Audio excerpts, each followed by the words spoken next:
पाठ 5 कोटर और कुटीर। प्रस्तुत पाठ में कोटर में रहने वाले चातक पक्षी ने अपनी पारंपरिक मान्यताओं को व्यर्थ मानकर पिता की आज्ञा की अवहेलना की और पानी की तलाश में उड़ चला।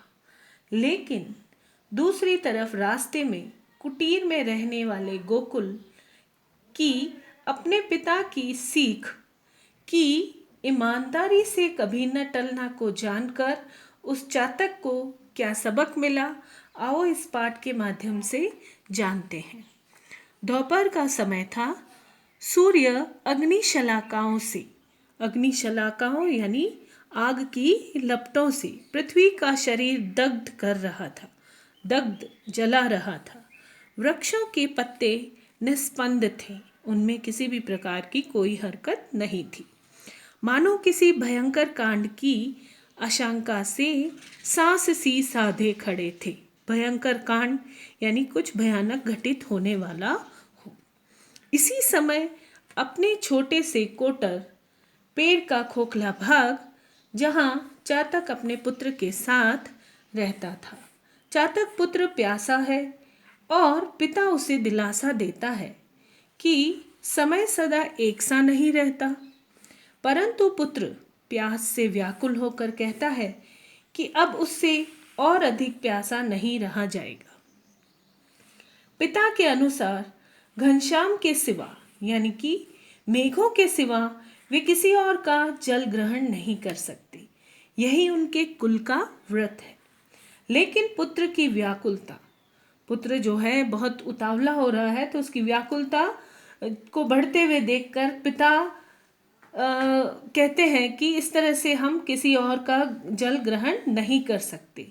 लेकिन जो पुत्र है वह पिता से तर्क करता है कि गर्मी ऐसी पड़ रही है कि धरती के नदी नाले सब सूख गए हैं, फिर सूर्य के निकट रहने वाले आकाश के मेघों में पानी टिक ही कैसे सकता है।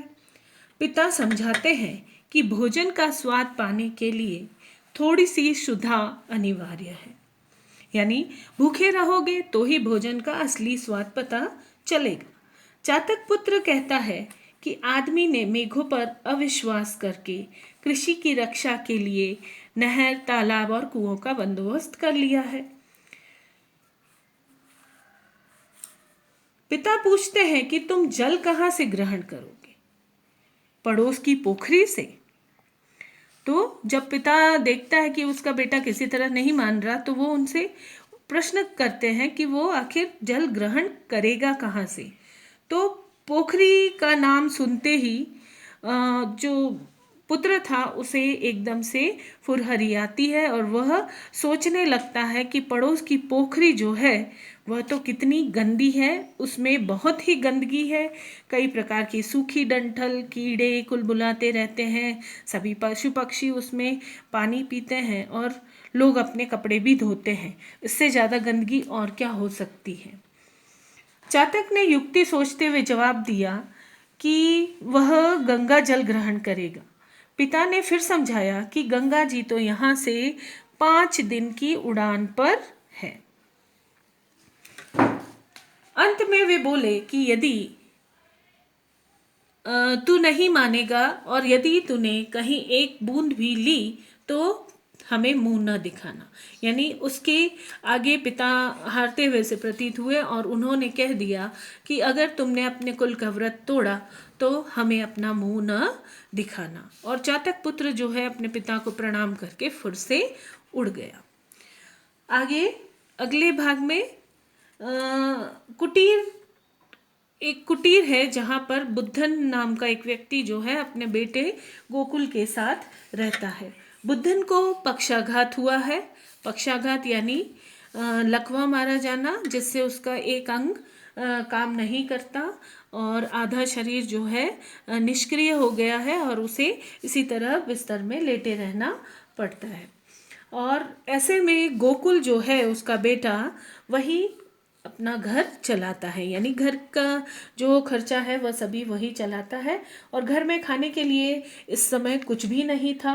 तो वह पिता को कहता है कि आज उसे मजूरी के पैसे मिलेंगे तो आटा लाकर रोटी बनाएगा। परंतु उस दिन उसे देर हो जाती है। वह पिता की खाट के पास आकर रोने लगता है कि आज उसे मजूरी के पैसे मिलेंगे तो आटा लाकर रोटी बनाएगा, परंतु उस दिन उसे देर हो जाती है और पिता की खाट के पास आकर रोने लगता है कि आज भी उसे मजूरी के पैसे नहीं मिले। लौटते समय रास्ते में उसे बहुत देर हो गई, क्योंकि उसे एक बटुआ मिला था जो कोई जाती हुई गाड़ी में बैठे हुए एक सज्जन का था, और वह आधे घंटे तक गाड़ी के पीछे दौड़ता हुआ उसे बटुआ लौटाने के लिए गया। गोकुल ने जब सज्जन को उसका बटुआ दिया तो उनकी आंखों में आंसू आ गए। आंखों में आंसू इसलिए आए कि सज्जन ने देखा कि अगर उसका बटुआ इस तरह से खो जाता तो उसे भारी नुकसान होता, क्योंकि उसका बटुआ पूरी तरह से पैसों से भरा हुआ था, और अगर वह नहीं मिलता तो उसे बहुत बड़ा नुकसान होता। तो उसकी आंखें भर आई, और उसने जब उसमें चेक किया तो उसमें से एक भी पैसा इधर उधर नहीं हुआ था। तो वह बोला, इतनी बड़ी रकम पाकर भी जिसे इसका लोभ न हो भैया, मैंने ऐसा आदमी आज तक नहीं देखा। उसने गोकुल का 2 रुपये देने चाहे। गोकुल ने जब उसका ईमानदारी से बटुआ लौटा दिया तो उसने गोकुल को 2 रुपये देने चाहे, पर गोकुल ने उनसे 2 रुपये लेने से इनकार कर दिया, क्योंकि गोकुल को अपने पिता की बात याद आ गई कि इस तरह से किसी से बिना काम किए कुछ भी पैसे लेना एक तरह से भीख हुई, और उसके पिता ने सिखाया था कि कभी किसी से भीख नहीं लेनी चाहिए। तो इस तरह से उसने सोचा, फिर जब उसे घर की चिंता हुई तो उसने सोचा कि क्यों ना वह उस सज्जन व्यक्ति से 2 रुपये उधार ही मांग ले। तो फिर उसे याद आया कि उधार मांगना भी तो एक तरह का मांगना ही होता है, और इस तरह से उसने जब उसके पिता ने सुना कि उसके बेटे ने इतना अच्छा काम किया है, उसने उधार भी नहीं लिया, तो उन्होंने उसे समझाया कि वह भी एक तरह का मांगना ही हुआ, तो अच्छा ही हुआ उसने उससे 2 रुपये नहीं मांगे। और उन्होंने उसे समझाते हुए गले लगाया कि 2-1 दिन की भूख हमारा कुछ नहीं बिगाड़ सकती, कि और साथ ही साथ उन्होंने चातक पक्षी का उदाहरण दिया कि चातक पक्षी को देखो, भले उसके प्राण ही चले जाए पर वो कभी भी अपना व्रत नहीं तोड़ते, अपने कुल का व्रत नहीं तोड़ते कि वे मेघों का ही जल ग्रहण करते हैं, उसके सिवा किसी और का जल ग्रहण नहीं करते। तो उसी तरह तुमने भी ईमानदारी की टेक नहीं छोड़ी, इसकी मुझे बहुत खुशी है, और 2-1 दिन की भूख की वजह से हम मर नहीं जाएंगे। तो जिस तरह चातक पक्षी अपने प्राण देकर भी मेघ के सिवा किसी दूसरे का जल ग्रहण करने का व्रत नहीं तोड़ता, उसी तरह तुम भी ईमानदारी की टेक को बनाए रखना।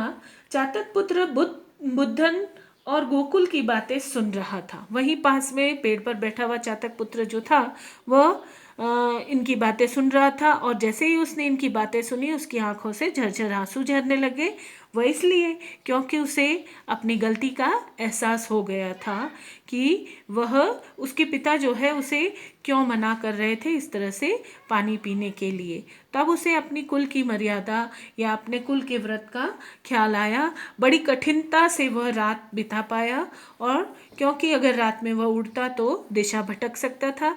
पौ फटते ही वह सवेरे फिर उड़ चला, पर इस बार वह गंगा की तरफ नहीं, विपरीत दिशा में यानी अपने कोटर की तरफ उड़ने लगा। वहां तक पहुंचने में 4 दिन की जगह उसे 7 दिन लगे, क्योंकि दूसरे ही दिन से मेघों ने उठकर ऐसी झड़ी लगा दी थी कि बीच बीच में कई जगह पर रुककर ही वह अपनी कोटर तक पहुंच पाया था। तो इस तरह से उसने अपने कुल की व्रत को नहीं तोड़ा। तो इस पाठ से ये शिक्षा मिलती है कि मुश्किल से मुश्किल घड़ी में भी धैर्य और संयम कभी नहीं खोना चाहिए। शब्दार्थ। अग्निशलाका आग की लपटें, दग्ध गर्म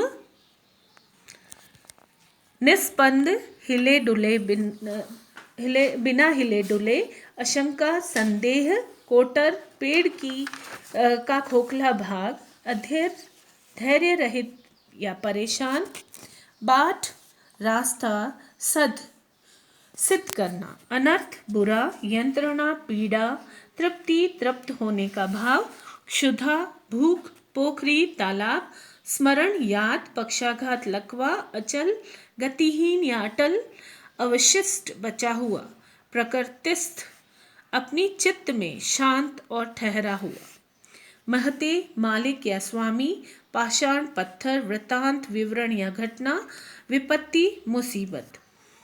मौखिक प्रश्नोत्तर।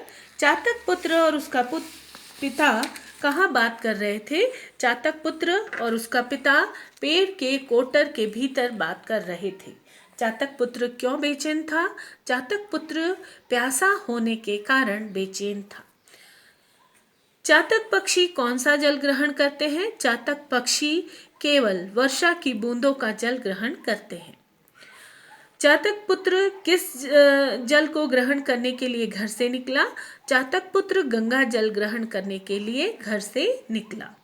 बुद्धन क्यों लेटा रहता था? बुद्धन पक्षाघात होने के कारण लेटा रहता था। गोकुल ने महते से रुपये क्यों नहीं लिए? गोकुल ने महते से रुपये इसलिए नहीं लिए क्योंकि बुद्धन ने उसको भीख न लेने की शिक्षा दी थी। लिखित प्रश्नोत्तर कॉपी में लिखकर याद करने हैं। Thank you.